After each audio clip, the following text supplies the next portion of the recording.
Magandang araw, magandang buhay sa inyo mga lalabs. Kumusta po ang lahat? Mayroon akong ituturo sa inyo na magandang pasyalan dito sa Dubai. Ito ay ang Riverland.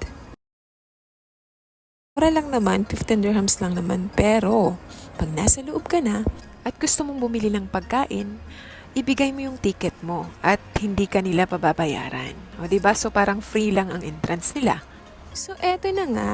Nandito na tayo sa loob, mga lalabs. Wow, napakaganda. Parang nasa Europe tayo.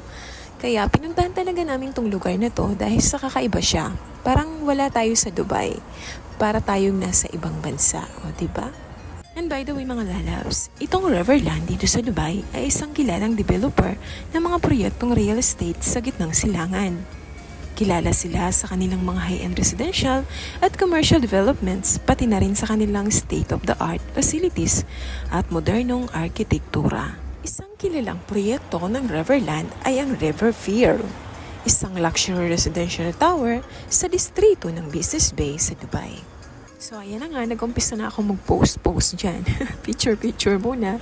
Maganda ang lugar na to sa gustong mag-relax kasama ang buong pamilya.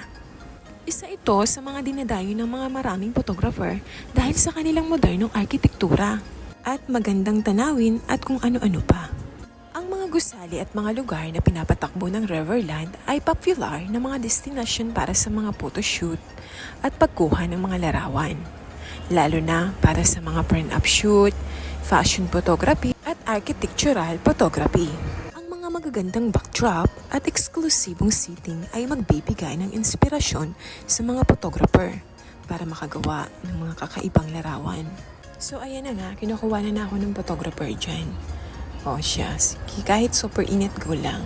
At nandito na nga ako sa napakasarap ng hangin dito sa ilalim ng puno. Parang ayoko na talagang umalis dito. At ayan na nga, pinalakad ako ng photographer. Sabi, punta ka doon sa malayo, maglakad ka na maglakad.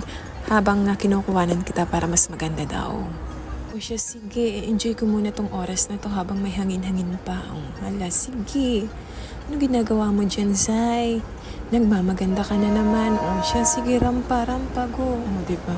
So, next place na po tayo. Sabi ng aking photographer, ganito ang gawin mo. Ganyan. Hala, sige. Akala mo madali lang, ha? Pero ang saya kasi napakaganda ng lugar at medyo mahangin pa kaya di mo ramdam ang sobrang init.